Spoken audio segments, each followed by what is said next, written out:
welcome back to the Room of Requirement. This is part 4 of a 6-part series. If you guys haven't seen the rest of them, go check them out. This is about the history of magic and esotericism. This particular video is going to be in the Renaissance and Occult revival, my favorite time period for magic. So let's just go ahead and dive in. The Reawakening of Hermeticism, Kabbalah, and Ceremonial Magic. After centuries in which esoteric knowledge was preserved in hidden or restricted forms, the Renaissance marks a profound turning point.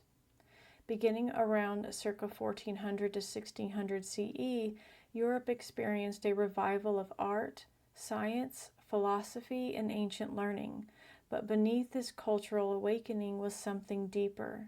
The re-emergence of esoteric knowledge that had been preserved through the medieval world.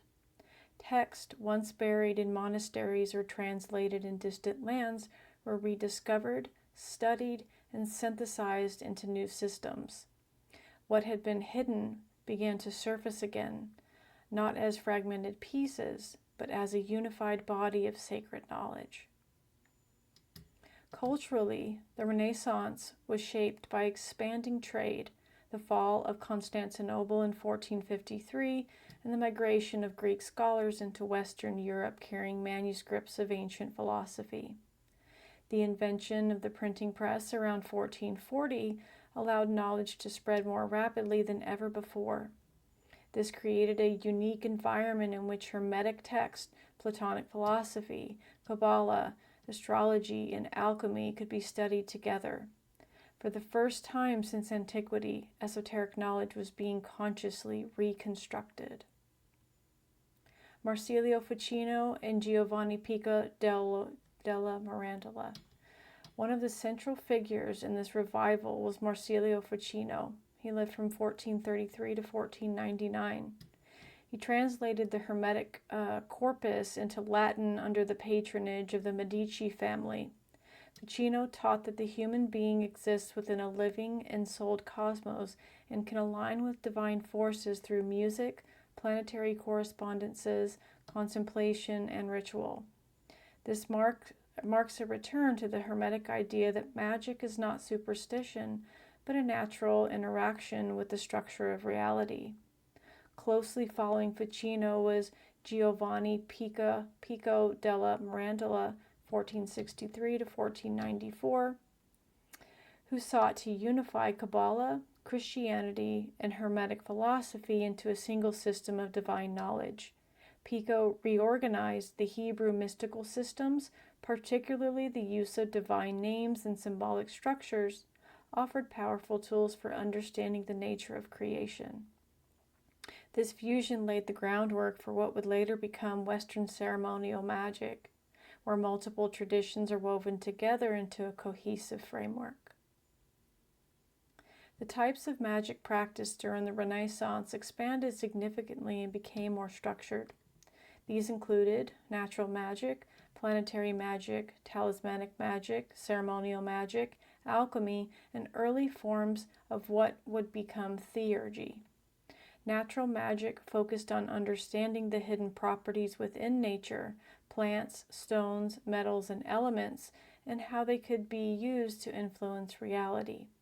Planetary magic worked with celestial forces, aligning actions with planetary timing and correspondences.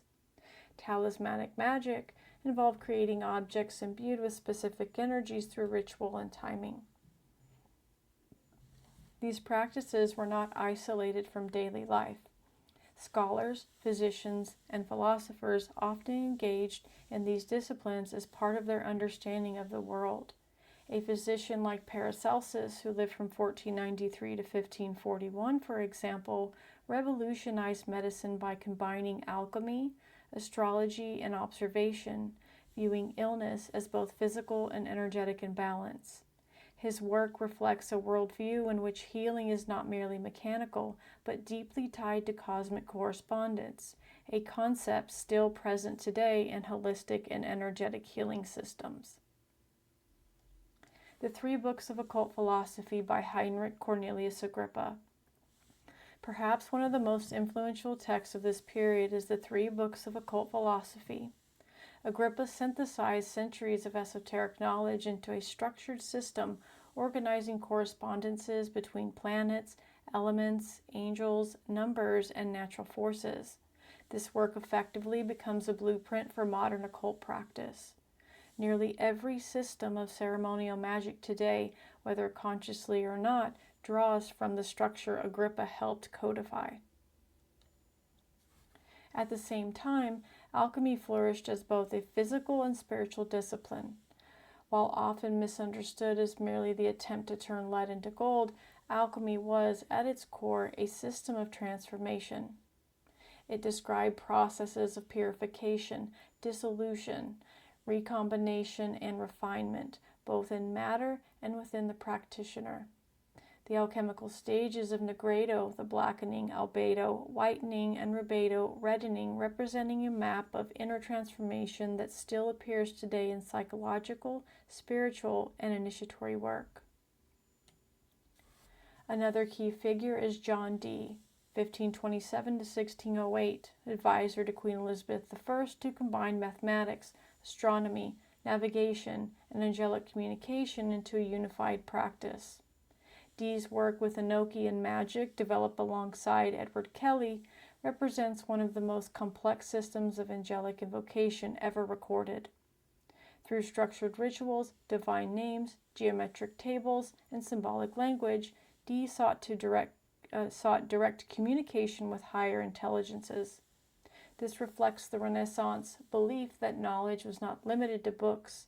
It could be perceived through disciplined contact with the divine.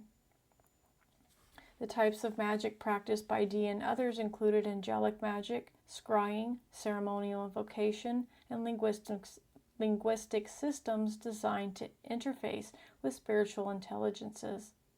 While these practices were not part of everyday life for the general population, they influenced the intellectual and esoteric elite, those shaping science, navigation, medicine, and philosophy.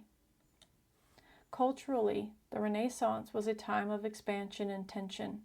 Exploration of new lands, advances in science, and challenges to establish religious authority created an environment where new ideas could emerge, but also where they could be dangerous. The same period that produced profound esoteric work also saw suspicion, persecution, and the early stirrings of what would later become the witch trials. This duality, illumination alongside fear, would shape how magic continued to develop.